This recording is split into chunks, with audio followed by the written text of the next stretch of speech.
With great power comes great responsibility. Compromise where you can.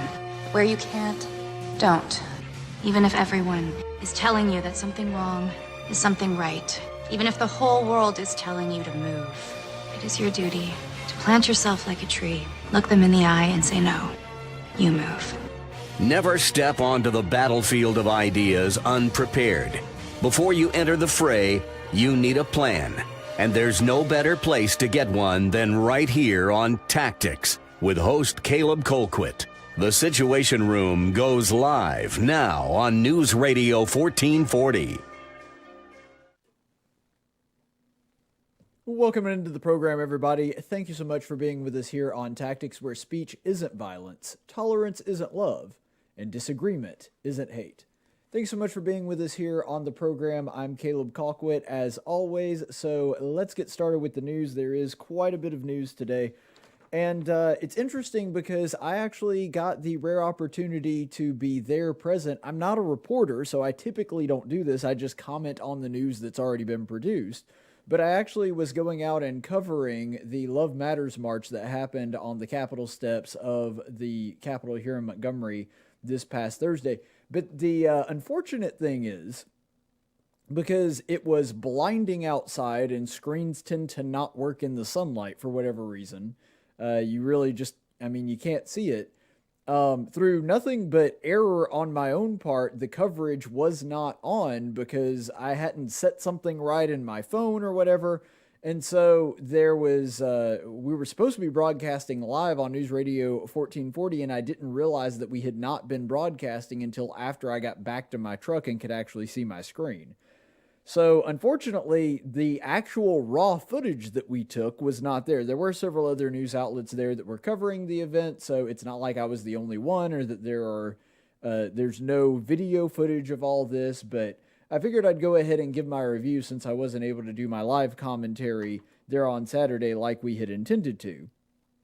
But the overall tone of the event itself was superb. It was not something that was intentionally divisive. In fact, it seemed like they were going out of their way to be accommodating to everybody there.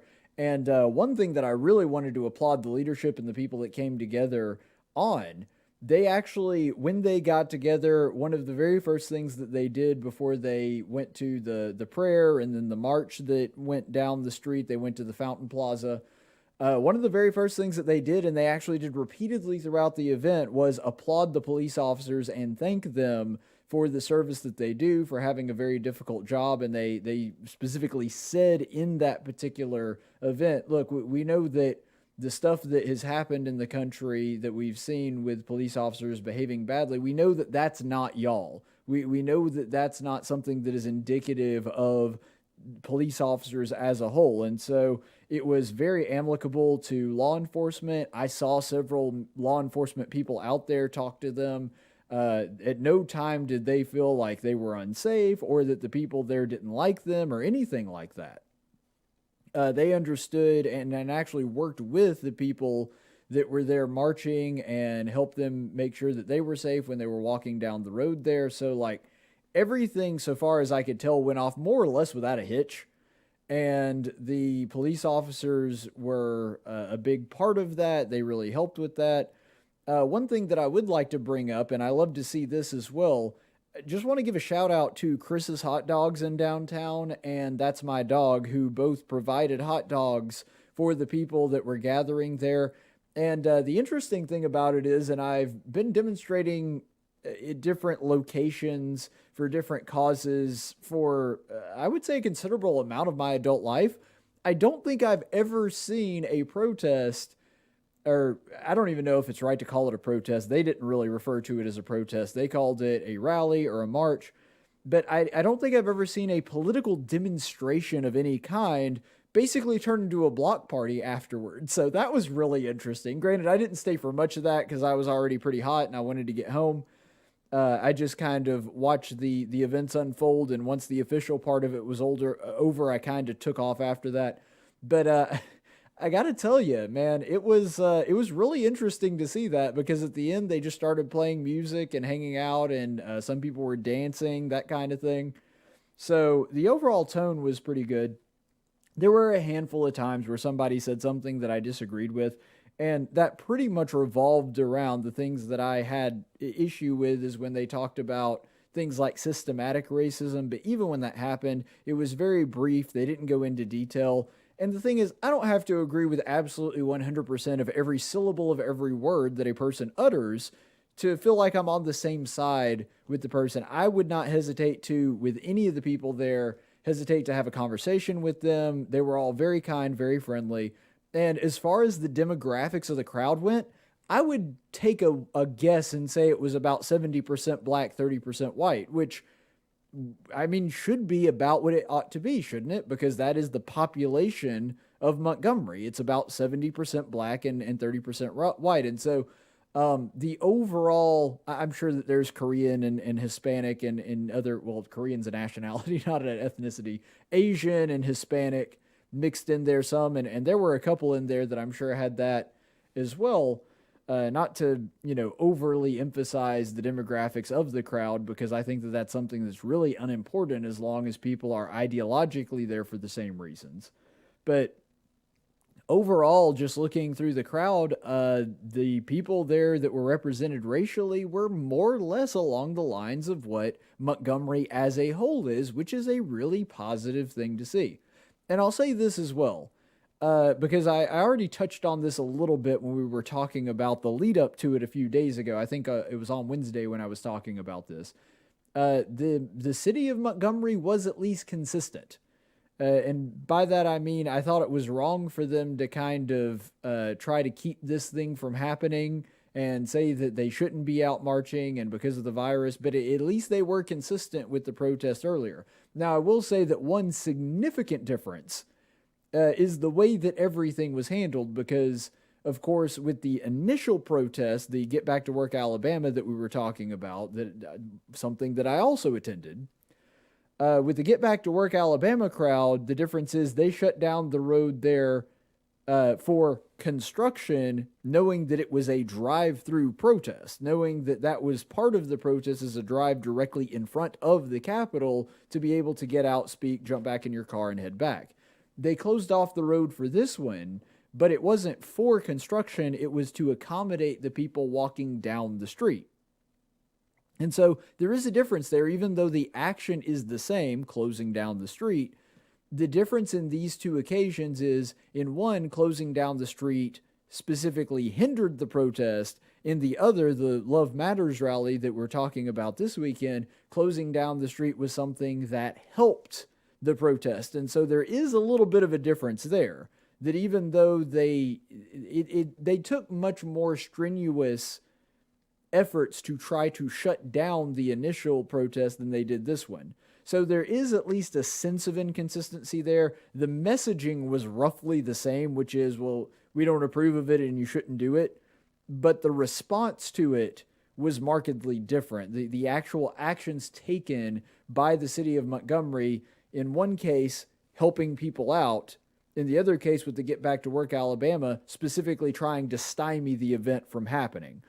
But regardless, that aside for a second, one thing that I will say about it is the crowd, when they all came together, the events that unfolded is they talked for about a minute, and then they played a little bit of music, and then they had a time of prayer, which I really appreciated.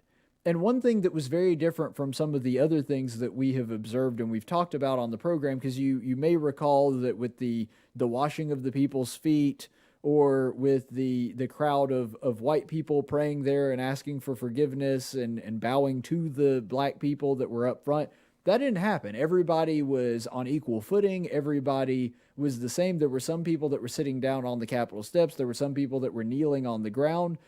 But it wasn't like, okay, all the black people come up here and then all the white people stay down there and kneel. That didn't happen. It was all together. And everybody got together. There was I forget the exact time, but the amount of time that George Floyd had his neck kneeled upon that ended in his ultimate and untimely murder, all of that was the basis for the period in which they sat and did silent prayer. Now, they didn't do silent prayer in the sense that I thought they were going to do silent prayer. When I think of silent prayer, I think of it's quiet. They did it with some kind of spiritual music playing in the background. But they had that, they had dancing, and then they marched down, sang some songs as they were marching, and went to the Fountain Plaza. And that, to me, I mean, the whole event was well done. It wound up only lasting an hour, even though they were originally scheduled for 4 and then scaled it back to 2. It really only lasted until about 5. And then they started doing sort of the block party part of it, where they had hot dogs for everybody, water for everybody, and they were dancing. So overall, the message of the day was, let's come together, let's pray, let's march together. And one of the things that I really appreciated about it, and I think that the people who organized it ought to be commended for, is the overall message was, okay, we want to fight, but let's fight in the right way. That's important because how you win matters. The method in which you use to get your goal matters. Now, I don't know if every single person there agreed with the same thing that I did when it came to goals. There were a lot of people, like I said, that were talking about systemic racism. I just don't see the evidence for that. The statistics do not bear out the idea that systematically police officers are going out and trying to murder black people or anything. And they didn't say that. I think that they were using it as kind of a buzzword. But nonetheless, that's a narrative that I disagree with. But even if I disagree with somebody, if they are willing to sit down, have a conversation, a serious conversation, maybe even an uncomfortable conversation, but a conversation nonetheless, they're willing to hear both sides, and they're not out for blood or out to get anybody, that's a person I do not mind having a conversation with. That's somebody that I can sit down with, and even if the conversation or the content of what we're talking about is difficult or uncomfortable, I feel like we can work through. And even if we walk away from that disagreeing, that's a thing where you don't hurt the other person. You don't wish ill upon the other person just because they disagree with you. And see, that's the key. What made this event different than so many of the other events that may have even started out peaceful, but then after a little while devolved into violent riots, that kind of thing? Here's the difference. It started with prayer. Everybody came together. We're like, all right, let's pray for this. You see, when that's the origin, when that is the crux upon which a demonstration or something like that happens, I'm not saying that it makes it immune to something like that. But when you start out with the idea of prayer, you are reminded that A, you have a single creator that created you, and it also created everybody else. God created everybody with every skin color, and prayer reminds us of that. And the second half of that is, there is a ultimate creator that I will one day have to hold myself accountable for. And when you think about it that way, it's a lot harder to justify doing something evil to try to get to a good end. There's a reason that when you look at, for example, the 20th century, the worst totalitarian evil regimes that have existed in that time period, by and large, were atheist secularists.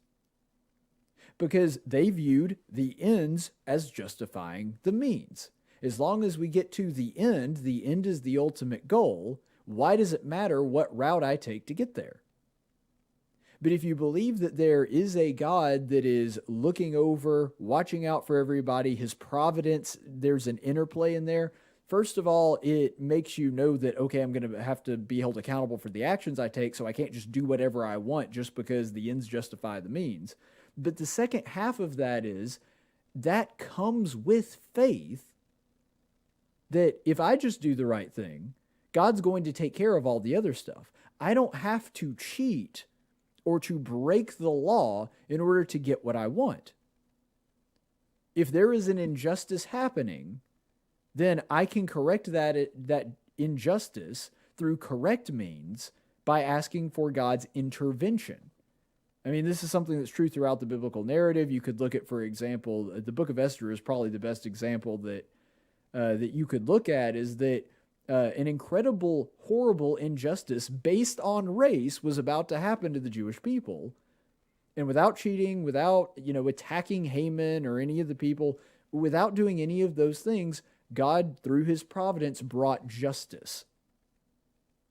And by the way, it's important to note that in that process, not only are you convinced that there is providence and that there is interworking between God and man, but that even if you don't get to the end that the means would justify, if you don't get to that goal, even if those people are not held to account in this life, they will be held to account in the next.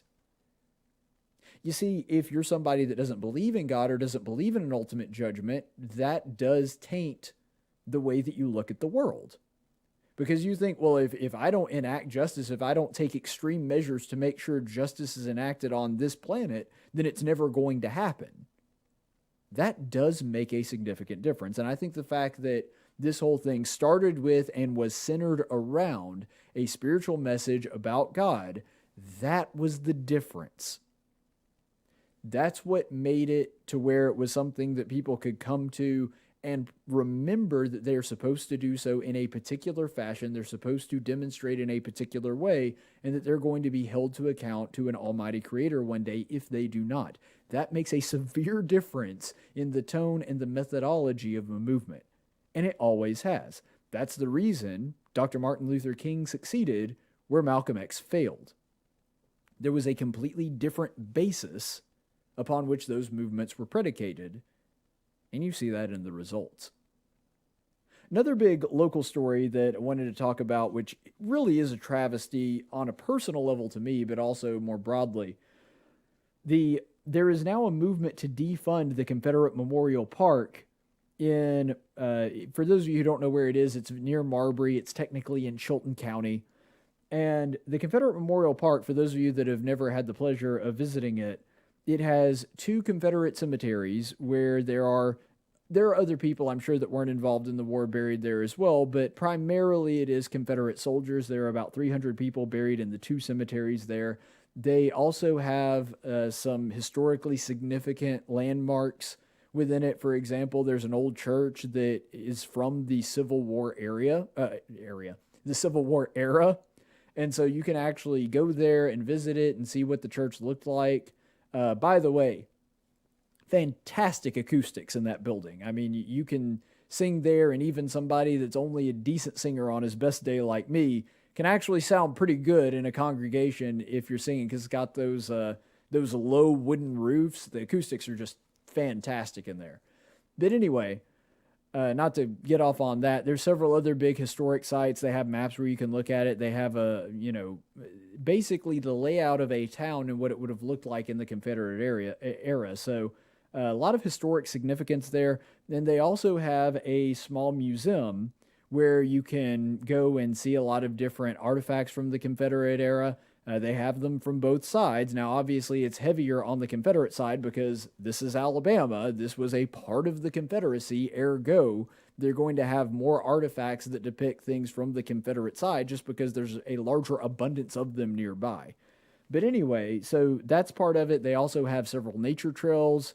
Got a really big, they got a big pond out there. They got a really gigantic tree that you can go to on these trails. I've walked them dozens and dozens of times. And so lots of different things going on there, some connected to the Confederacy and its history in the state of Alabama. Some of it, pretty much completely unconnected to it, like the walking trails. But regardless, there is now a call from the House Minority Leader, Anthony Daniels of Huntsville, to try to defund the entirety of the park. And he says here, and I quote, "Absolutely, it's not appropriate. I'm not going to say where the dollars should go without evaluating the budget further, but I know that there are much better places than that these dollars could go than fund something that brings a lot of pain to Black America, back to Alabamians."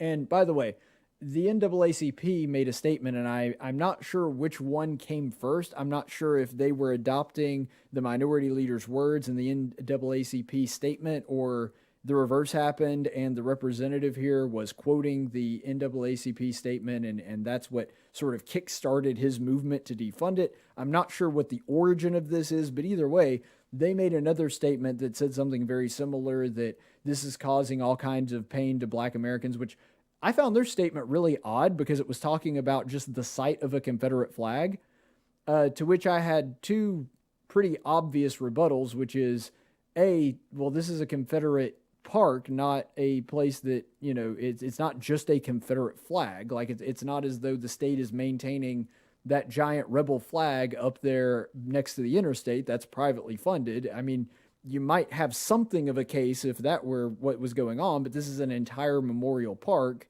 including all the things that I talked about with museums, cemeteries, church, that kind of thing. And the second really big part of this that is somewhat, you know, baffling, how does it cause you pain if you don't go there? Like, if you are somebody, and I don't understand this personally, especially being a historian that has seen things like actual Nazi artifacts, but if you are a person that is triggered by the mere sight of a Confederate flag, or it's not actually the Confederate flag, it's more appropriately referred to as the rebel flag, but if you see the rebel flag and you as a person, regardless of the reason or the rationale, are immediately put into pain just by the mere sight of it, which I find ridiculous on the surface, but even if that is the case, you would think you would have enough sense to avoid a place called the Confederate Memorial Park. I would imagine a very, very small percentage of Alabamians overall, regardless of their skin color, have actually been to the Confederate Park or know of its existence. Now, I do because I grew up right around it. But nonetheless, I kind of doubt that if you're somebody that knows ahead of time that the rebel flag is something that automatically causes you some kind of pain, ridiculous as that notion may be, that you would be dumb enough to visit a place called the Confederate Memorial Park. But nonetheless, let's look at the actual claim there. Who is it hurting? Seriously, can anybody point to who this park existing and being given taxpayer dollars is hurting? Can you prove damages? Because if that's the case, why not just use the court system? If somehow you are being financially or physically damaged by this, then by all means, go to the courts, file a civil suit, try to sue the state, see if it works. Don't think it's going to, and I think the reason that no one has done that yet is specifically because they know it's not going to work and they can't prove damages. That's absolutely absurd. In the same stroke, now I'm not saying it's exactly the same, I'm not saying it's exactly a one-to-one comparison. I imagine that there are Jews that would be understandably in a lot of pain going to the Holocaust Museum in the Smithsonian in Washington, D.C. I'm sure that would be very painful for a lot of them for very legitimate reasons. Should we defund it just because there are some citizens within the United States that would be in pain seeing that? That's not a good reason to defund it. Now, maybe you could make the case that if it were specifically something that we're trying to do that, but I mean, if you know that that's going to be something that upsets you, don't go to the Holocaust Museum.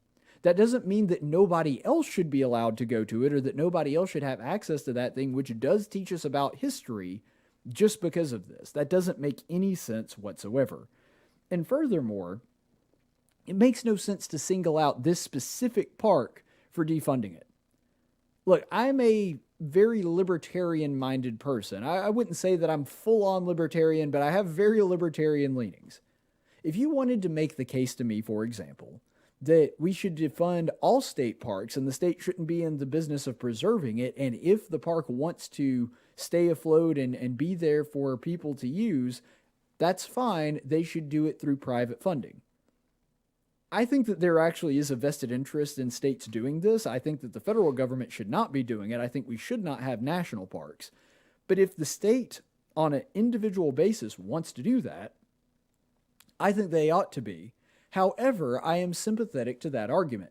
I at least understand where you're coming from when you're saying, okay, we need to defund Chihuahua and Oak Mountain and all the other parks around the state. We need to defund all of those things because the state just doesn't need to be in the business of that park. But singling out one specific park because there are some people that may not like to go there really doesn't make any sense.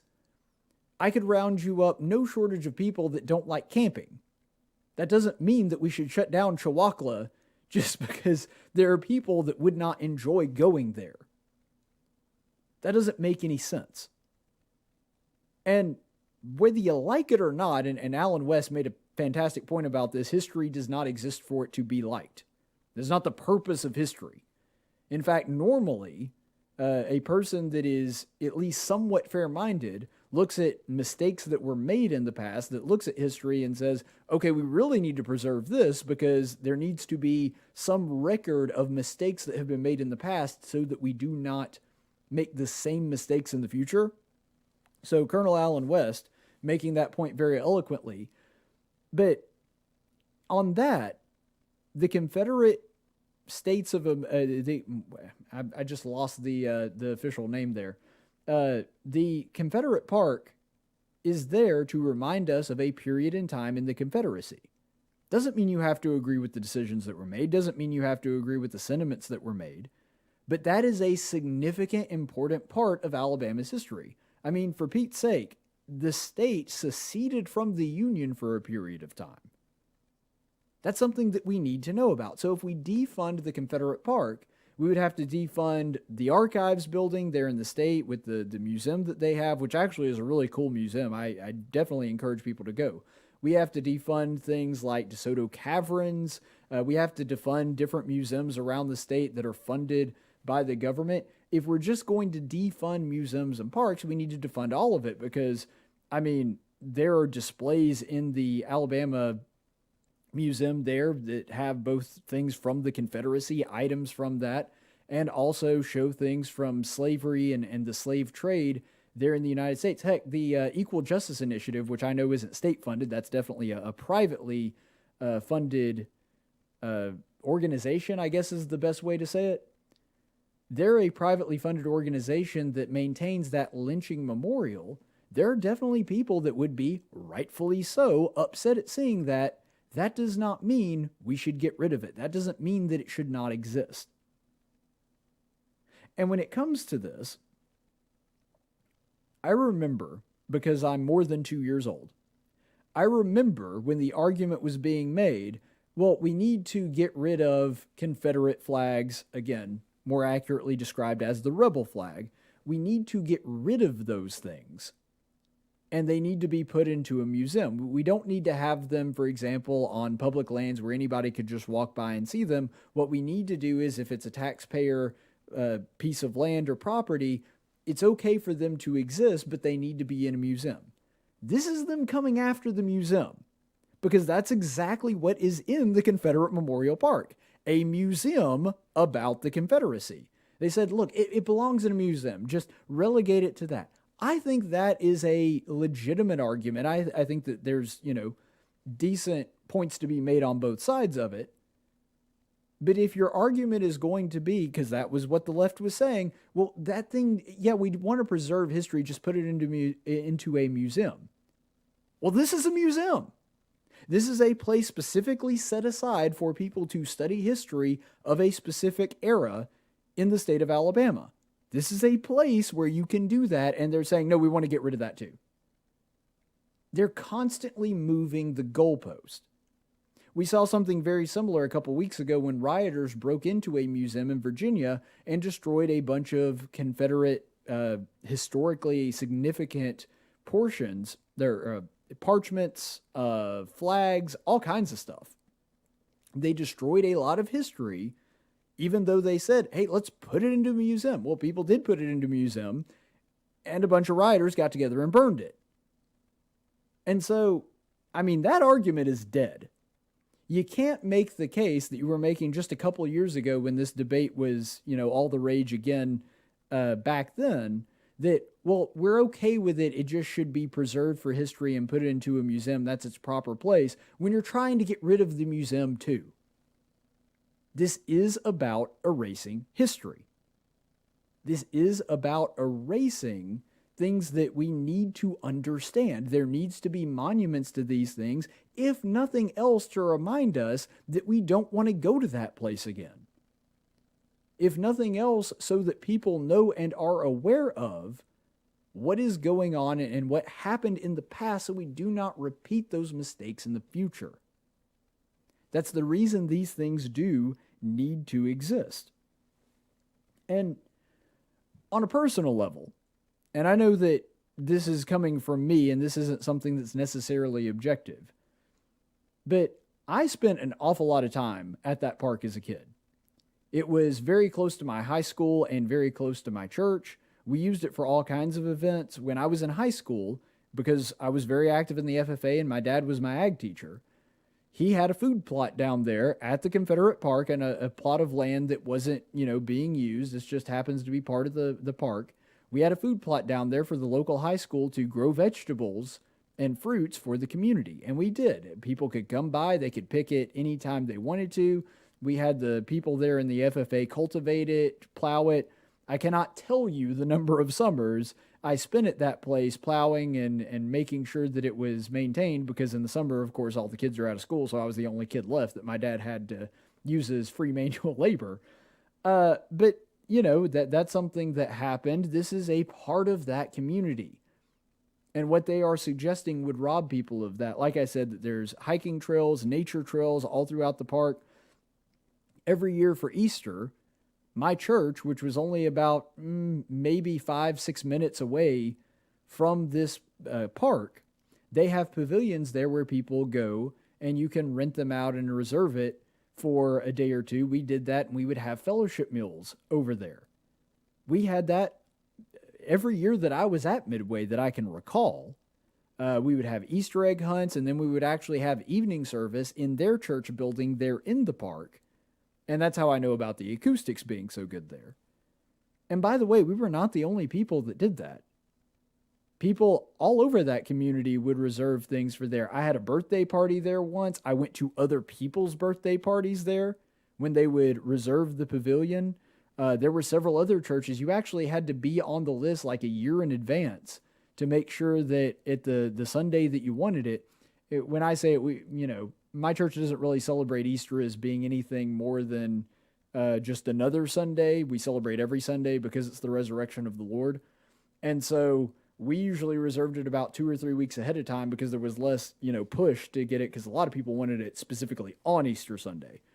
But we did that, and that was something that enhanced the community. And you know what else? When we went, there were black people with us. Because my church is like the church is supposed to be, which is there are no color barriers, that people come in and out as they choose. In fact, Midway now is actually a majority black church, and I've gone and preached there before. But the congregation there, every time that I can remember, had at least a few black members, and they all went and enjoyed the fellowship at the Confederate Park just like everybody else. This is not a thing that is specifically reserved only for white Alabamians. This is something that is an important part of the community and an important part of Alabama's history. And some moron from Huntsville that's never been there and doesn't know what all it entails, if you're going to talk about defunding it, you should at least go down there and look at it first. You shouldn't assume that it is inappropriate just because it has the word Confederate in it. This is the problem that we've run into. There are people that are trying to erase anything that they think might potentially be offensive at some point to somebody. They're going out and slaying imaginary giants like Don Quixote, trying to virtue signal that they, look at me, I am the freedom fighter that is fighting for the minorities and the oppressed. You should vote for me. It's absurd. This guy is just trying to make political hay by destroying something that is an important part of Alabama's community there in Marbury. And it's absolutely disgusting. I'd invite the minority leader to come on my show anytime. He has a standing invitation to debate this issue with me. Bring it on. I have no scruples about doing that whatsoever. So what we're going to do is we're going to take a quick break here, and then we'll be back with the second on tactics, because big news coming up. We're going to talk about the SCOTUS decision that came down today. That's coming up in just a second.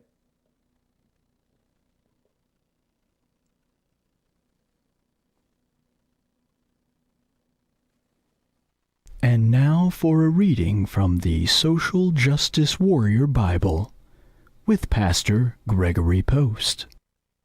Welcome in.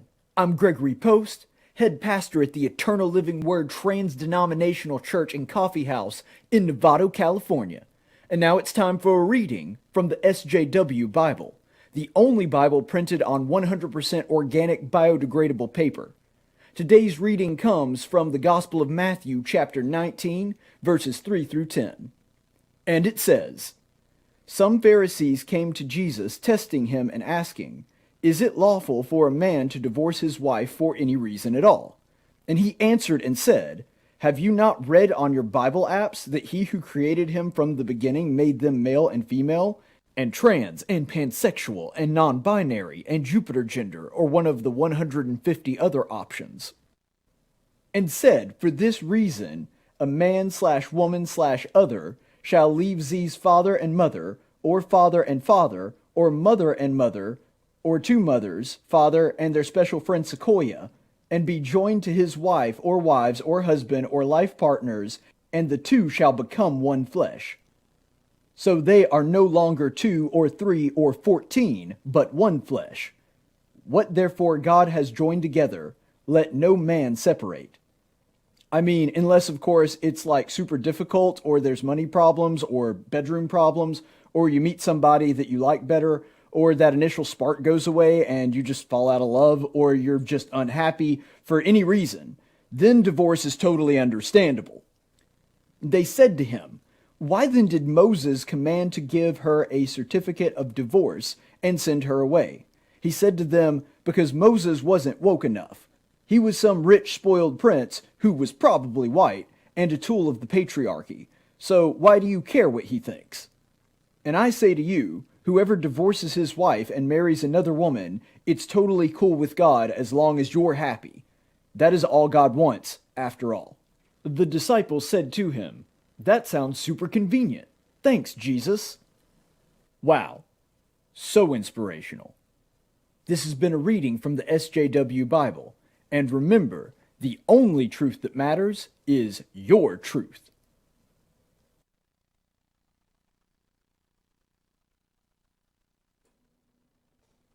All right, and welcome back, everybody. Thanks so much for being with us here on Tactics. And got a lot to discuss here. Let's go ahead and look at... hang on.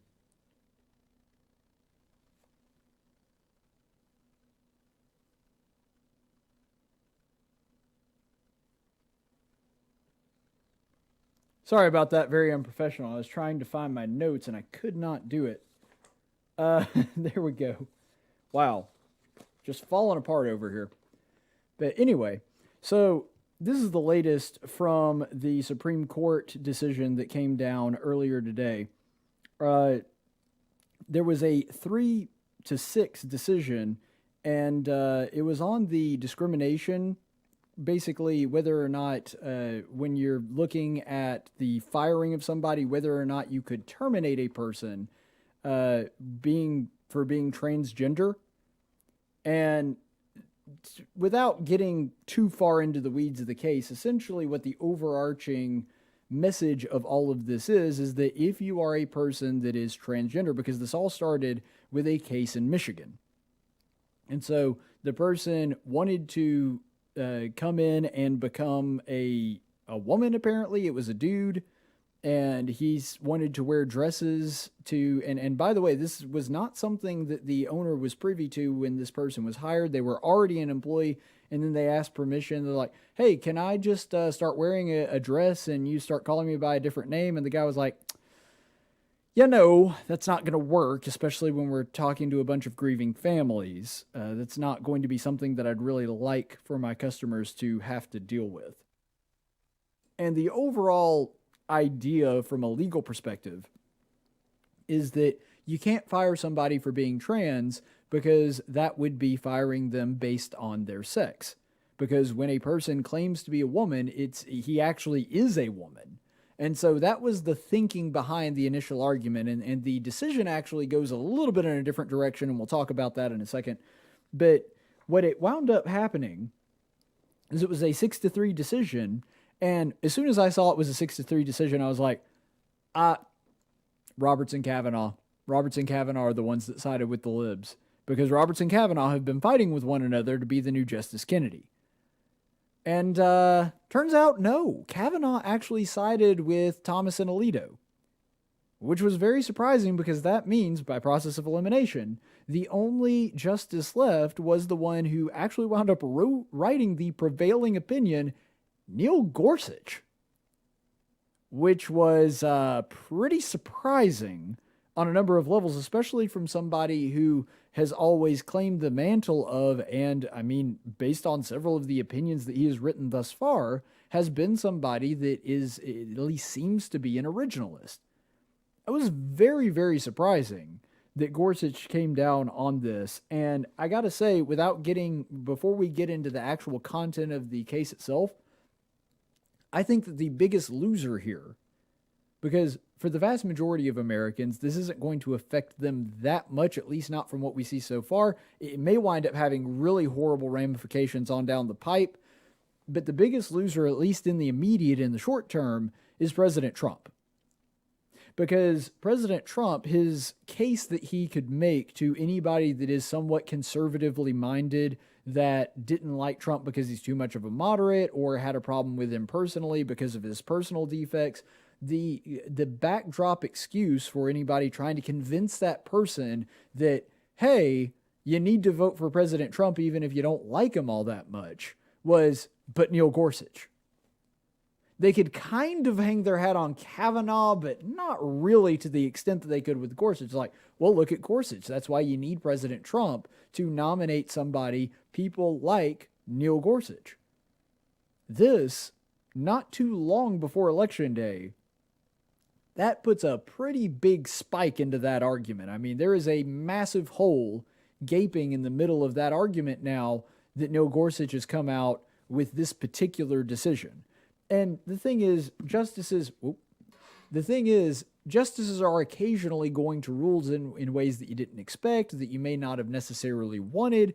But ultimately, when it comes right down to it, when it's something that's this big and potentially this consequential, and it's this close to an election year, if there is anybody that is sweating bullets right now because of this, it's got to be President Trump. This severely hinders his argument to the people that are kind of iffy about him and voting for him in the first place. I don't know that it'll have a huge ramification, but that is an argument that I think more or less died today, or at the very least is on life support. But the most important question here, in my opinion, is the one that very, very few people are talking about in the wake of this. And that is, there is a freedom of association issue, as well as an economic freedom issue. This is the big problem that I'm seeing. Because when you're talking about freedom of association, this actually goes deeper than this particular question or this particular case was willing to delve into, and I understand why from a legal perspective. But the thing is, not only do I think that you should be able to fire a trans person because they are trans, I think that any employer, anywhere, should be able to fire anyone for any reason. If I walk in one day and I'm wearing a baseball cap, I'm wearing a Boston Red Sox hat, and my boss says, yeah, I didn't know you were a Red Sox fan. I'm a Yankees fan, so you're out. Okay, well, that's a silly reason to fire somebody, but that's his right. It's his business. It's his company. He owns it. Why should the government have any say-so whatsoever in him doing that? There is a freedom of association issue here. Because if we're to assume that the average person, the average citizen, has the freedom to associate with and by extension work with and do business with anybody who he sees fit, why would we have a law that says that you can't do that in the context of a business? If we're going to have freedom of association, we need to have freedom of association for businesses just like we do in regular citizens that are just out, doing their own thing as a normal citizen. In the same way, and then this comes to the economic freedom standpoint of it. If the government can compel you who you have to hire and who you have to allow work for you, why would we assume that the government couldn't tell you that you have to hire, for example, somebody to mow your lawn? Maybe you don't want your lawn mowed. Maybe you want to mow your lawn yourself. Maybe you want to handle that. Why would it be incorrect to say, well, I'm sorry, there's a gay guy here that runs a lawn mowing service, so you have to hire him? How is that any different? How is there any difference there, whether you're the client or whether you're getting a service done, or whether you are the employer employing an employee? If we have a freedom of association, we have to be able to freely do that. And by the way, I know that this is an unpopular opinion. I know that I'm going to have a whole bunch of people throwing stuff at their computer screens when I say this, but I think that goes for race and sex as well. If somebody in the wake of all this just decided that all white people were evil and they wanted to fire me because I was white, I don't like it. I think it's unfair. I think that it's wrong, but I still think they have the freedom to do so. That is a prerogative that they have. And the free market, I think, will correct that, because when people hear about that, when people know about that, they're less likely to frequent a person's business in that regard. But even if it didn't, they still have the freedom of association. And then there comes the economic liberty standpoint of it. The freedom to be able to economically make your own decisions. If you want to fire somebody for no reason at all, that's your prerogative, because the business is yours. You own it. So in the same way that a person could not, the government ought not mandate that you give access, for example, to your car or to your house to somebody, they also should not have access to employment to a business that you created. So there is an economic liberty standpoint here. And by the way, liberty is a two-way street. Liberty is always a two-way street. If the employee has the freedom, and he does and should, if the employee has the freedom to just quit for whatever reason, just quit because he's tired of doing it, quit because he doesn't like his boss, quit because, I don't know, it's Tuesday. If an employee has the prerogative to quit his job, the employer must also have the prerogative to end that person's employment for any reason that he wants. This is a freedom of association and economic freedom thing, but it goes both ways. The employee should have freedom of association. The employer should have freedom of association. The employee should have economic freedom to make his own decisions when it comes to his employment, and the employer should have the same rights. I don't understand why this is hard, and I also don't understand why nobody is talking about this. This is not even addressed in the Supreme Court decision, which is a crying shame, because that's the larger question that everybody is ignoring. But that aside, let's go ahead and look at the part that everybody is talking about real quickly. So this is a less important issue, of course. It's micromanaging a little bit, but it's equally relevant, which is what happened today is the same thing that happened in the Obamacare hearing, where essentially the court decided to legislate from the bench to change and update the wording of a law to more accurately fit it. Now, to be fair, it's not as though that the Civil Rights Act was somehow in question when it came to its legality, and what they did was adjust it to save it like they did in Obamacare.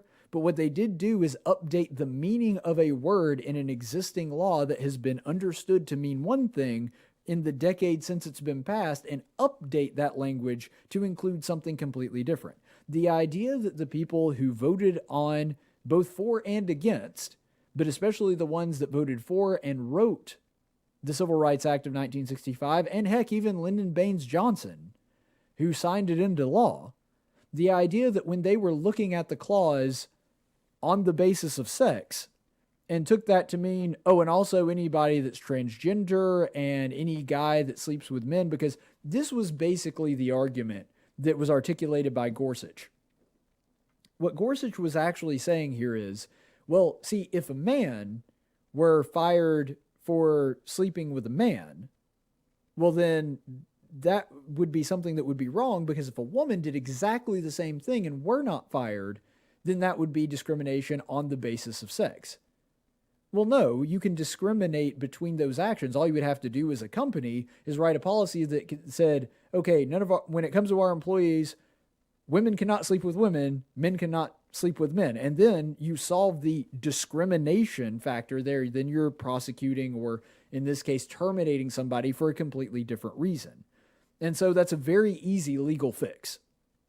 And I don't understand why they went to the fact that, oh, any kind of discrimination based on homosexuality would necessarily be a basis on, or would necessarily be a termination on the basis of sex. No, that's not even close to true. You could very easily work around that. And the law could very easily work around that, but they failed to recognize that, even though it's a very simple way to handle this. So essentially what Gorsuch is trying to say here is, we're trying to expand the meaning of the word sex to include sex, the act, sex intercourse, as opposed to the action of sex, sex meaning whether you're a man or a woman. The problem with that, though, is in 1965, homosexuality already existed. Homosexuality is one of the oldest sins in man's lexicon. I mean, homosexuality's been around since at least ancient Greece, probably long predating even that.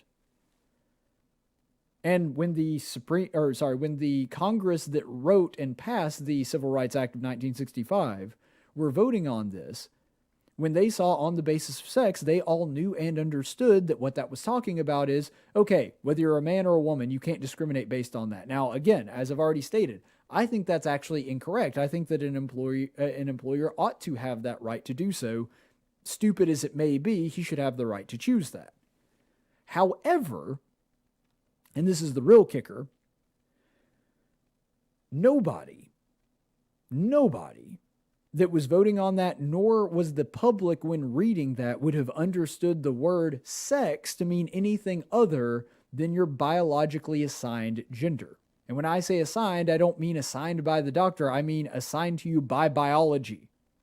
The fact that you have an X chromosome two X chromosomes or a Y chromosome is a wholly scientific biological standard. And everybody that was reading the law understood that at the time.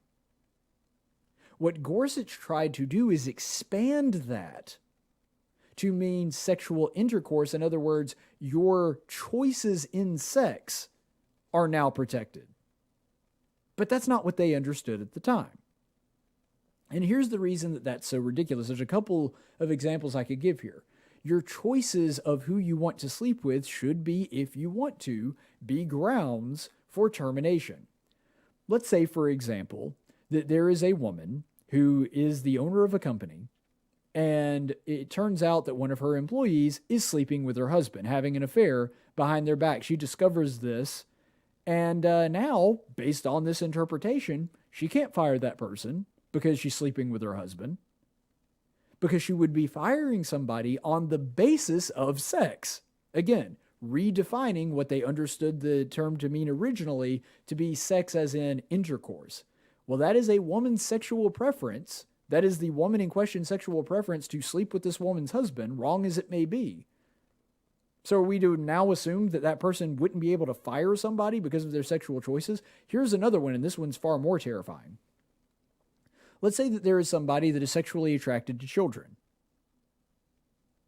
They are a pedophile, but they haven't committed any crimes. In other words, they haven't sexually assaulted a child before.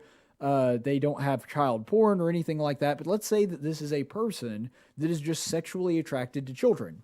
Could a daycare not fire that person? That would be a sexual preference that they have.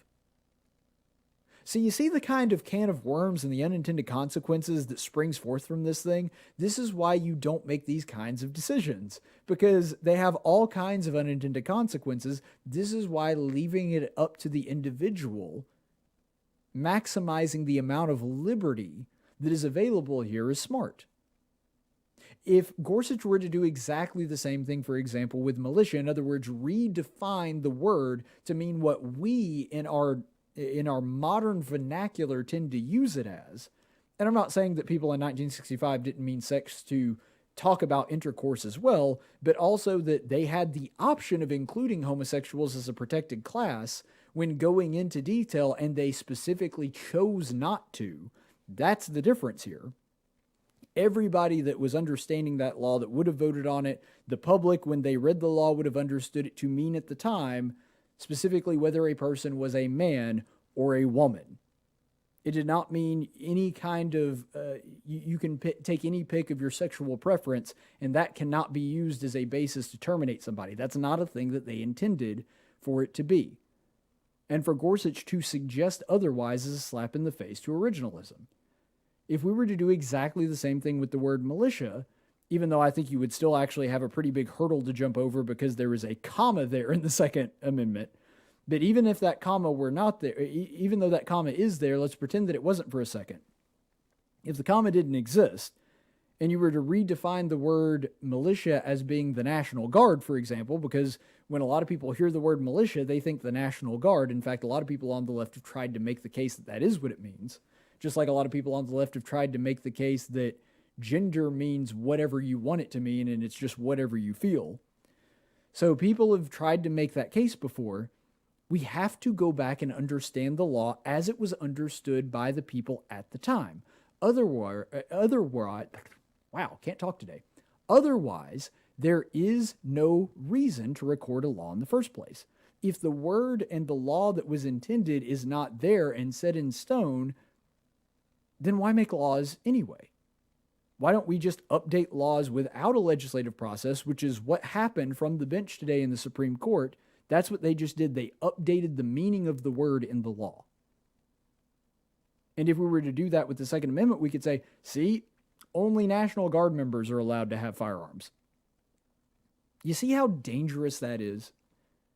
That we just selectively update language to fit more accurately what we perceive the words to mean today. We have to understand them in which the founders, or, in cases of later laws, whomever was writing the law at the time understood them. Otherwise, there's no point in having recorded laws. We can just make it up as we go along, which is what happened today. When it comes to something like this, I do think that what Gorsuch was trying to do, and you can read it in his opinion, what he's trying to do, he's trying to pay homage to textualism, which I understand, because textualism should trump originalism whenever given the opportunity. What I mean by that is that when you have the option of going with the raw text of the law and then the intention of the lawmaker, well, as long as that raw text is not vague and it couldn't mean 2 or 3 different things, you always go with the text. You always go with the raw text if that is indeed an option. If it is not an option, you have to bring in originalism. Because what originalism does is it sets that text in the proper context. See, what that allows for you to do is to say, okay, well, how would they have understood the text to be meant at that time? Again, if you have the option of textualism, if it's a word that is not in any way vague, you know exactly what they meant just by reading it, okay, always go with textualism. I understand that. That is a legal philosophy I support, and I thought Gorsuch did up until today. But when it comes to originalism, that's what you bring in when pure textualism doesn't get you to where you need to go. It doesn't get you to the original intention of the person writing the law. That helps you understand what was actually intended by the lawmaker at the time. Look, if there are laws that are genuinely outdated, they genuinely do need to be revised, we have a legislative branch for that. And by the way, a lot of people today are sort of acting as though when people like me call for, hey, let the legislative branch handle that, they're saying, oh, well, you can't do that. Well, let's have the court update it. Except, in fact, Gorsuch actually tries to make this point in his opinion, where he essentially says that when it comes to legislation, that we don't want to insert ourselves into the legislative process. But that's exactly what happened here, because the legislative process, the legislators in Congress have actually been trying to adjust the language of the Civil Rights Act for Title VII to include sexual identity or orientation. It has failed every single time they have tried to do so. Why? Because it's a controversial issue. It's an issue that people already know and understand is going to be very hard to pass. Even a lot of Democrats don't want to touch it because they understand the ramifications that would come with that. And so Gorsuch is basically kind of acting as though, oh, well, Congress never even thought to do this, and we're just acting on Congress. I don't want to pin it all on Gorsuch because he did have 5 other justices joining him in this opinion. So it's Roberts and Ginsburg and Breyer and all the others as well. But ultimately what's going on here is they're trying to say, no, we don't want to be involved in legislation, but we're going to update the language here. Well, Congress has the option of updating the language. If you already acknowledge that Congress in 1965 would not have meant it to be this, and you acknowledge that the legislator has already tried to bring this forward and failed, I think it's pretty clear that that's a political question. And whenever they can avoid it, the Supreme Court should avoid most political questions. That's the way that normally it should happen unless it comes into the realm of unconstitutionality. And so the court really dropped the ball on this one in a number of ways. I will say this, though, and this is kind of the silver lining in all of this, even though overall it's a really bad opinion. The irony is, technically, what this law does and the way that it's written, it protects transgenders upon the basis of their sex. That's the interesting part. So, for example, what it's saying when it says, well, you can't discriminate against a man for walking in with a dress, you can't discriminate against a man for doing that because you wouldn't do the same thing if it were a woman. It is basically acknowledging that there is a difference between men and women, which of course is common sense. We all know that, but the left doesn't. And what's funny is it uses the word sex that typically what the left tries to do with that word is to say, hey, that is the one that means your biological status, I guess is the best way to say it. When we're talking about biological sex, we're talking about what you were born as. And when we're talking about gender, and they're using the word incorrectly there because they're basically synonyms. But when we're using the word gender, that means whatever you feel like, which is absurd on a number of levels. But even if it were not, the funny thing about that is basically the Supreme Court is going to protect transgenders now and do so based upon an idea that is foreign to them, that men and women are real things. Because if there were no such thing as sex, then the law would be null and void. If you're not really a man and not really a woman, and these are all just ethereal social constructs in our head, well, then this ruling makes absolutely no sense. And so there is a layer of contradiction there that is somewhat amusing, that even though definitely came down with the wrong conclusion, it is pretty darn funny that for this to be used as a defense for people in saying, well, you can't fire somebody because they're transgender, they basically, to use this as a defense, have to acknowledge that the person is not the sex that they actually are. So I just find that quite amusing. But there would likely be an exception for religious organizations. So if you're a religious organization, there is reason to believe that this wouldn't necessarily apply. And here's why. There are certain churches and certain religious organizations, by the way, like my own church, that believes that there are certain jobs that should be gender specific. For example, in my congregation, we believe that when you're talking about specifically pulpit ministers or elders or deacons, so on and so forth, those are roles that are male specific, that you can only fulfill them if you are a man in the church.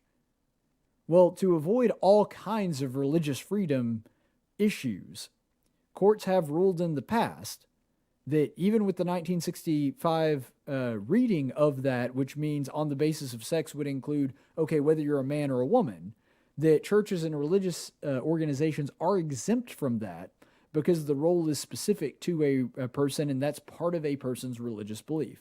Ergo, granted, this is all up in the air right now. This opinion just came down today. I'm sure we're going to see a case that winds up answering this question probably in the next couple of years. But when it comes to religious organizations, there's good reason to believe and good legal precedent to believe that there's probably going to be an exemption if you're a church. So in other words, the government using this will not probably be able to compel you to hire a gay minister, for example. Just like they can't compel a church to hire a female minister if that's something that they don't believe in. However, what is completely unclear and completely untouched by this opinion, which, again, is part of this can of worms that they've opened that they have not really considered all the consequences of. One really big issue that sort of comes from all of this is, what about organizations or companies that are just Christian?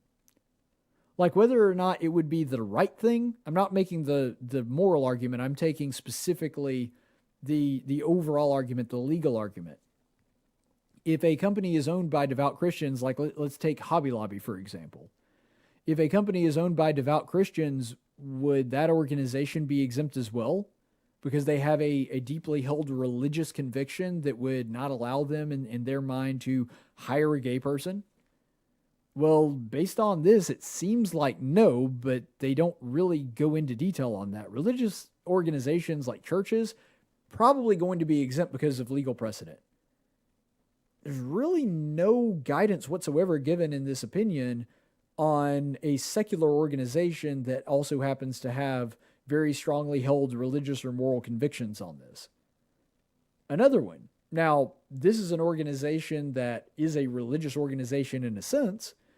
What about Faulkner? Faulkner is a organization that is, well, overseen's not really the right word, but it is one that is associated with a specific church, and that church does have specific beliefs. Would we then be compelled to hire on a person that is gay, or if somebody turned out one of our employees were gay, would we then be unable to terminate them because of that? Based on this, probably so. There would be actually, according to this, we would be in violation of federal law in order to do so. So what this does do is it, I hope, will be a wake-up call.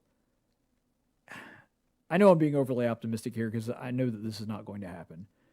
But I would hope that this would be a wake-up call for people that refer to themselves as Republicans and conservatives, that this idea that, oh, really all your senators need to do, all the people in the Senate that you send up there every year, or, you know, the House to a lesser extent, but specifically the Senate because they handle confirmation.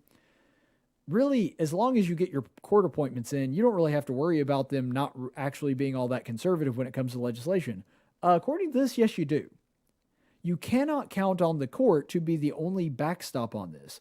All three branches, the president included, are supposed to be people that consider very carefully whether or not something is constitutional or not. That's not the court's job.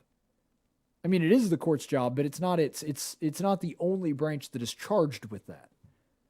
We're not supposed to just throw everything up against the wall that sticks when it comes to legislation, even though that's not even really what happened here.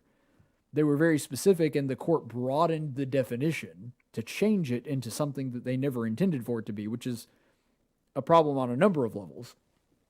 But ultimately, it is the job of the Congress, the president, and the Supreme Court to handle stuff like this.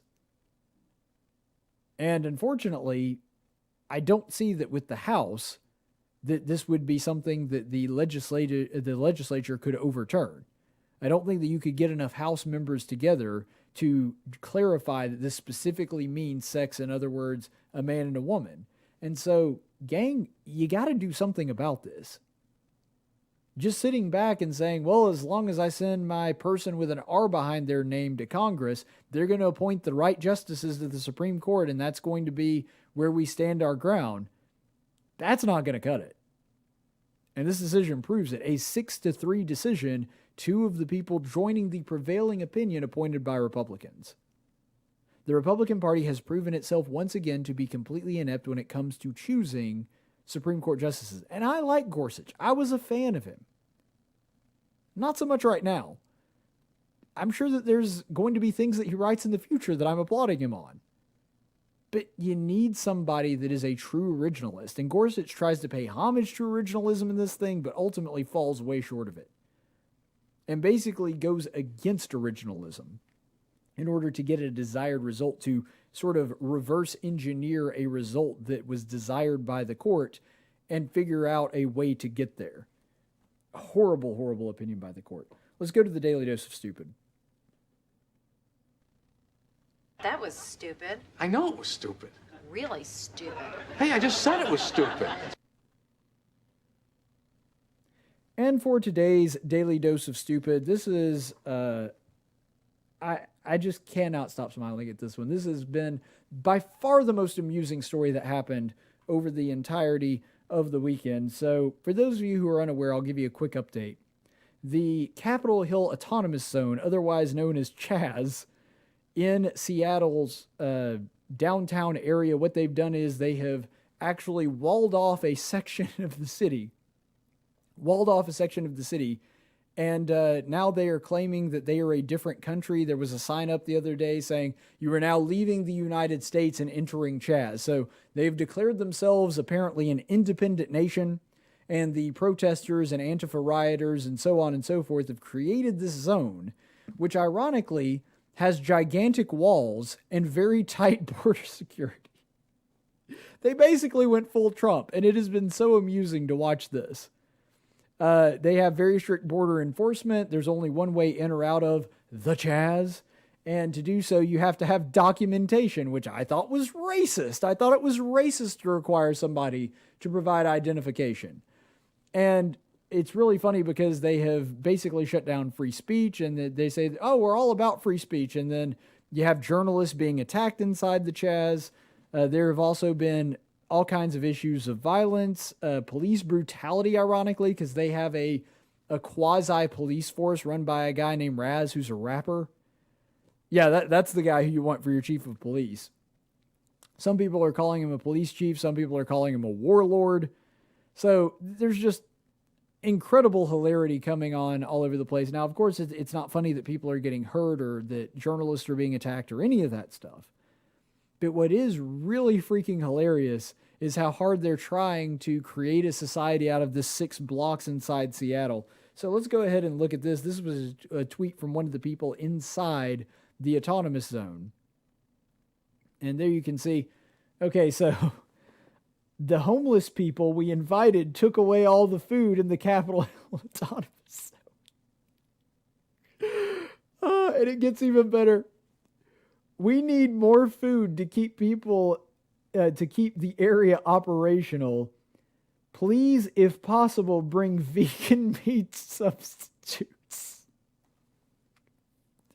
Fruits, oats, soy products, etc. Anything to help us eat. Man. The Babylon Bee can't write comedy that good. That is so far beyond parody. You can't come up with anything that's funnier than that. Granted, Babylon Bee tried, and they valiant effort coming up with the Chad zone, which was right next to it. Good job, Babylon Bee. You did your best. It's not your fault. This is real life is too funny. Truth is stranger than fiction. The fact that they ran out of food because they were too generous. In other words, these people have been yelling at people since the beginning of time that, they're being cruel to the homeless, and the homeless are only that way because society keeps them down. And then they invite homeless people in to stay with them, and they steal their food. What did you think was going to happen? And it's so funny. They're referred to as the autonomous zone, which, of course, autonomy would suggest that they are self-sufficient, right? Except they're having to beg for food. In fact, they've actually put giant signs out listing all of the things that they need to keep running and saying, please help us eat, bring in food from outside. Normally, when there's a banana republic or some kind of communist takeover, it takes at least like 8 to 10 years for there to be starving people and having to get help from outside in order to feed themselves. These knuckleheads accomplished it in a week. That's got to be a brand new record on communism starving people out. I don't know how they did it, but in a matter of just 7 days, they have already turned into Venezuela. At least it took Venezuela like a decade to get there. This is my favorite part. This tweet from Matt Walsh with this picture. This is from inside the autonomous zone as well. Whoop, that's not right. That's some charts. There we go. So Matt Walsh, the Antifa people in the autonomous zone are taking up farming. They poured some topsoil onto the grass.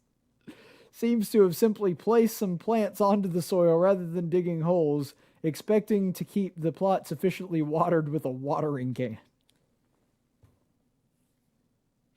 It's too good. I can't take it. Now, granted, I'm an ag major. These guys really are the kids that run away from home. And when they run away from home, they run to the treehouse in their parents' backyard with a cooler full of sandwiches that were made by things that their parents bought for them. That's who these people are. That's the only way I know to describe it. They're angry and they want to show that they're self-sufficient, and then they try to do farming to be autonomous, and they just basically pour some Miracle Grow on top of some grass and then kind of wedge and stick plants down in there. Which, if you look at the size of that plot, that might keep 4 people fed for a day, you know, a couple of months into the future when the plants actually start flowering and bearing fruit. I really think the best lesson that they could learn here, and I think that this is something they should actually do. I think that we should have the State Department draw something up, let them be an autonomous nation with one stipulation. Say, you know what? That little section of Seattle, that's no longer part of the United States jurisdiction. It's a little country within a city like the Vatican or something like that. You're going to be your own autonomous nation, but no welfare from us. You're not getting any of our supplies. And the stipulation, the one condition that we will add, is you have to allow us to monitor it. In other words, just let us have some cameras within the zone. Let us have access to those. Because that would keep people entertained for months. Not a lot of movies going on right now. A lot of people are having to stay home. At least give us the reality show of what happens within the Chaz. That would keep me entertained. Just these couple of days, in my opinion, this has got to be the funniest story of the year. So let's go ahead and at least get some entertainment out of all this madness.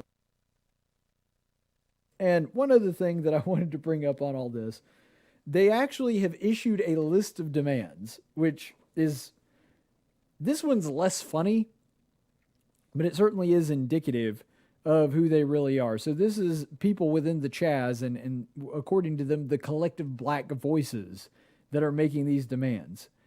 Issue number 1, the Seattle Police Department and attached court system are beyond reform. We do not request reform. We demand abolition. We demand the Seattle Council and the mayor defund and abolish the Seattle Police Department and the attached criminal justice apparatus. This means 100% of funding, including existing pensions for the Seattle Police, and an equal level of priority. We also demand that the city disallow the operations of ICE, the Customs Enforcement Agency, the ones that handle things like deporting people, in the city of Seattle. Issue number 2. In the transitory period between now and the dismantlement of the Seattle Police Department, we demand that the use of armed force be banned entirely. No guns, no batons, no riot shields, no chemical weapons, especially those against exercising their First Amendment rights as Americans to protest. So when CNN and people on the left try to explain to you, okay, well, defund the police doesn't mean like actually get rid of all the police. It just means some reform or maybe cut funding and spend things in other places. Yeah, that's not what they're talking about. That's absolutely not what they're talking about. You can see it in the list of demands that they wrote. They mean, in their own words, 100% of funding. That they are beyond reform, and we want the abolishment of the Seattle Police Department, including existing pensions. So even somebody that was a police officer 20 years ago, that hasn't even been in the force, that guy, he's got to go too. No funding for that whatsoever. I mean, these people are living in Crazy Town, and now they're literally living in Crazy Town. But anyway, they go on to say, number 3, we demand to end school-to-prison pipeline and the abolition of youth jails, get kids out of prison, get cops out of schools. We also demand the new youth prison be built in Seattle, currently be repurposed. And then a little bit later in number 8, which actually, ironically, somewhat contradicts the one that they just made, we demand decriminalization of acts of protest, amnesty for protesters generally, but specifically those involved in what has been termed the George Floyd Rebellion, against terrorist cell that previously occupied this area known as the Seattle Police Department. So now the police are terrorists, according to them. This includes the immediate release of all protesters currently being held in prison. So no more prisons. So when you call these people anarchists and people on the left go, no, they're not anarchists. They're just trying to demonstrate. They want their voices to be heard. No, they're calling for full-on anarchy. No police, no imprisonments. Everybody just kind of walks around, and if they commit a crime, there's not really any repercussions for it. Then they go on to say further down, we demand the city of Seattle and the state government release any prisoner currently serving time for marijuana-related offense and expunge the related conviction. So in other words, if you killed a guy and took his marijuana stash, and the police caught you later with possession for marijuana and tried you and convicted you for possession and murder, well then not only should you be let out of prison, but you should also have the charge of murder that you were convicted for expunged as well. That's what this is saying. So the idea that, oh no, we're only talking about non-violent criminals, not according to this. And then finally, there's a lot more to this, but I'll just read the last point that we're going to look at. The demand of the abolition of imprisonment, generally speaking, but especially the abolition of both youth prisons and privately owned for-profit prisons. So basically no imprisonment whatsoever. Just anybody that breaks the law, just turn them right back out into the population. I mean, these people are psychopaths. And they want you to believe that they're just a bunch of peaceful moderates. I'm sorry, there's just no truth to that. But I really do think that what this ultimately leads to, and the ultimate message here, is that you cannot allow anarchy to take place. Because this is a good view into what happens when a bunch of people running the show do not believe in law and order. When they do not believe in punishing the guilty, even if they are convicted, even if they do wrong things, you get anarchy. You get people just roaming the streets that do bad things with no repercussions and then get to continue to do bad things, continue to harm other individuals. This comes alongside with different reports of things like assault, rape. I mean, it's kind of hard to have a Me Too movement and be a feminist when you believe that people should be able to rape, and because they've abolished all the prisons, that person just gets to go free afterward. I mean, maybe there's a different legal penalty, but it certainly isn't imprisonment. And so if he rapes one woman one night and then he gets to go free and then can walk out and rape another woman the next night, just keep stacking up those charges. This is the kind of imbecilic nonsense that children live in. A child believes that you can just turn everybody out, leave them to their own devices, no law enforcement whatsoever. Keep in mind, I'm a libertarian. I think that pretty much everything that can be allowed without hurting another individual should be. But that comes with the stipulation that once you infringe upon another person's rights, there has to be consequences for that. These people don't. That's an anarchist. That's a person that doesn't believe in laws. And that's where they are. They are going to reap what they sow. They're not very good at sowing. We saw that from Matt Walsh's tweet. But whatever they sow, they are going to eventually reap. This is the kind of society that the left wants to live in. They don't realize that there are all these unintended consequences, but they want to, get rid of prisons. Alexandria Ocasio-Cortez, an actually duly elected member of Congress, advocated for the abolishment of prisons. These are the same people. The only difference is these people actually went out and did it. The other Democrats are trying to work within the system to bring this about. But if you implemented this nationwide, it's going to be the same thing. Gang, we are seeing here a microcosm of what the left's agenda will bring us. Don't let people forget it. We're getting a rare window into basically an experiment of what would happen if we let all of the left's policies become reality. This is it. You're seeing it play out in real time. It should be a pretty stern warning for us. Let's go to the Chaplain's Report. Tactics is a production of News Radio 1440. In 1775, the Continental Congress created the Chaplain Corps under the command of General George Washington Each soldier was required to attend worship service every Sunday. While other armies advanced on their feet, Washington's troops advanced on their knees. It's time for the Chaplain's Report with Caleb Colquitt on tactics. Chaplain's Report today, we're going to be continuing our series in the book of 1 Samuel. And what's going on here is that Saul is about to ride into battle. He's about to lead Israel's troops into battle against the Philistines. They've already had some success. His son Jonathan has actually already been a big part of that. They have had some success against the Philistines, and so they're making ready to make a big push and to drive the Philistines out of their land. And what is planned to happen here is that Samuel has told them, in 7 days, I will come there and I will make an offering before the battle, and then you can all ride into battle, and that will essentially be the offering that we give to God and praying for victory and safety and all that other stuff that you would expect that comes with going in to a battle. So Samuel has already made this promise to Saul. 7 days comes, Samuel's nowhere to be found. And so because Samuel is late, we see that Saul actually goes ahead and makes the offering himself. He goes ahead and makes the offering without Samuel there present, even though he said, wait for me, I will be there, and when I am there, I will be the one that offers the sacrifice. Saul, who is not supposed to be the one that is offering the sacrifice, goes ahead and does it anyway. And that brings us to where we are in this particular story. I got to tell you, my system is just going nuts over here. I don't know what the problem is, but we've had technical issues left and right. All right, so I'm just going to go ahead and read this one. But Samuel said, what have you done?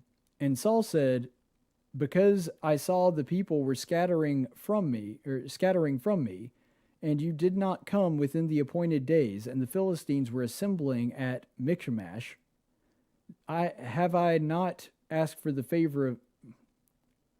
Man, it's completely out of sequence here. I'm sorry, this thing's a whole system shut down here. All right, here we go. Therefore, I said, now the Philistines will come down against me at Gilgal, and I have not asked for favor of the Lord. So I forced myself and offered the burnt offering. Samuel said to Saul, you have acted foolishly. You have not kept the commandment of the Lord your God, which he commanded you. For now the Lord would have established your kingdom forever over Israel. But now your kingdom shall not endure. The Lord has sought out for himself a man after his own heart, and the Lord has appointed him ruler over his people, because you have not kept what the Lord commanded you. Now, this is the moment. This is the moment that God says to Saul, you're done. You're done. You're not going to be the king forever. I'm not going to establish the kingdom in your name. Your family is not going to be the one that sits upon the throne of Israel from here on out. I've got a replacement lined up. You will be replaced as the Lord's anointed king. Why now? Why is this the sticking point? Why is it that at this moment, God is chosen now to inform Saul, yeah, you know what? I would have established the kingdom in your lineage forever if you had just done what I told you to do. But since it's obvious that is not what is going to happen, I found somebody else. I'm going to have somebody else take your place. Now, to the average person looking on, they might read this and go, doesn't that seem a bit harsh? Why is it this moment specifically that God chooses, like, nope, that's a bridge too far, I'm done, you are no longer going to be my anointed, my spirit is going to depart from you, so on and so forth? Well, I think there's actually several really good reasons that God made this decision. First of all, the most obvious one is disobedience. Saul knew that he was not the one that was supposed to do this offering, and Saul knew that that's something that is reserved for the priests, the Levites, and the prophets. That's not something that the king is supposed to be engaging in. And so not only was the command to hold off and wait, and I'll be there, even though he was a little bit late, not only was that being disobedient, but he was also being disobedient to the idea of his role in the kingdom. Just because you are king does not mean that you get to do everything. Just because you are the king doesn't mean you are the end-all be-all. And this was a big statement to Israel that, look, not even your king is above obeying my laws. When he does wrong, I will punish even him. I'm ultimately the one that commands you. I'm ultimately your judge, not the king. The second part of this is, do you notice that the reason that Saul gives is not really one that a spiritual leader should be giving? He said, well, the people were essentially telling me that we need to go ahead and do this, and the people were scattering from me, and everybody was leaving, and morale was going down. I was like, okay, I'll do it. Okay, I'll be the one that offers sacrifice. Let's go ahead and let's go. So Saul bent to public opinion. He did something that he knew was wrong because people were urging him to do it. That's not a leader. That's not a king.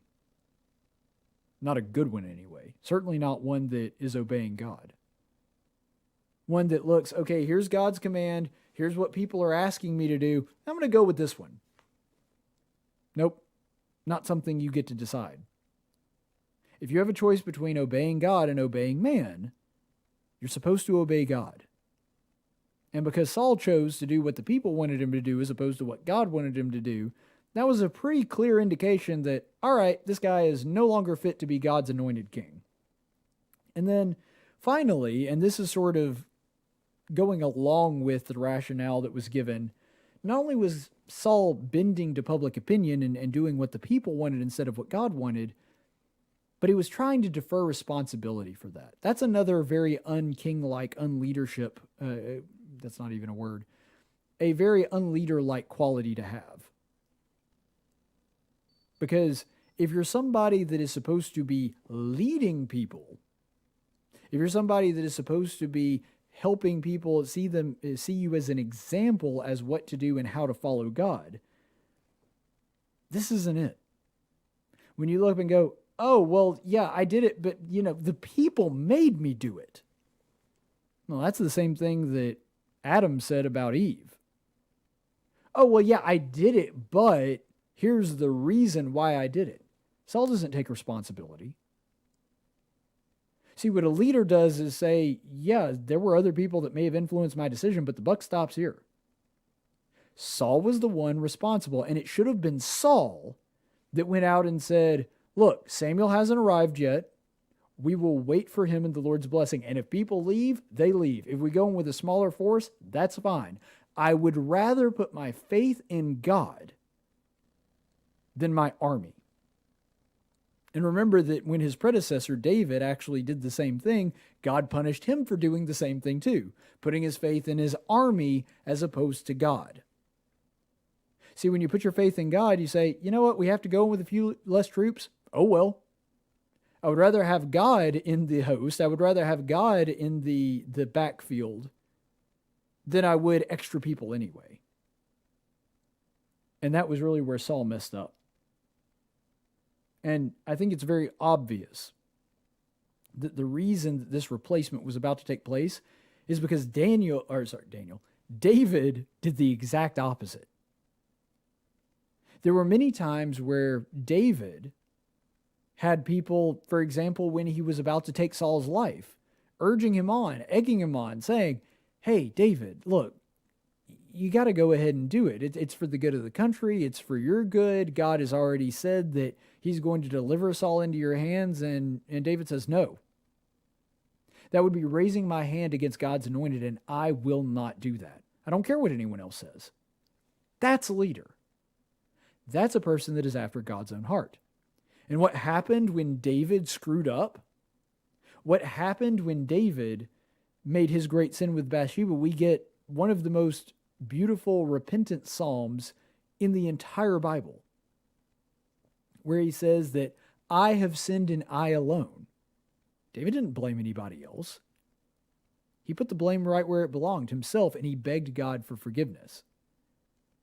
Saul's over here trying to deflect blame and say, no, it was really the people's fault. That's the reason I did what I did, even though I knew it was wrong.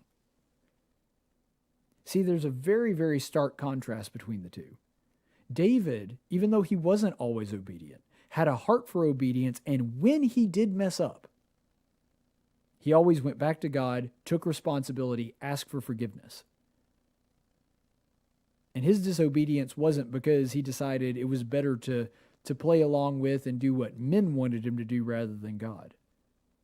There's a very stark contrast between these two people. And I think that's really what it all boils down to is we can talk about some of the tangential issues, but ultimately it comes down to a question of, do you want to follow God or do you want to follow men? Because Saul followed men and we see how that turned out for him. David followed God and we saw how that turned out for him. If we want to be a David, that when there's pressure and people are expecting us to make a decision and we have to choose what direction we're going to go, we have to ignore what the world tells us that we need to do and be obedient to God. And that's how to be a David and not a Saul. Stay the course, friends. Tactics is a production of News Radio 1440 and Cumulus Media, Montgomery. Opinions expressed on this program are those of the host and do not necessarily reflect the opinions of Cumulus Media or our business partners. Graphics by Jessica Dawson. Video production by Jackson Dean. Broadcast studio provided by Faulkner University. Location studio provided by the Dalreda Church of Christ. Copyright 2020.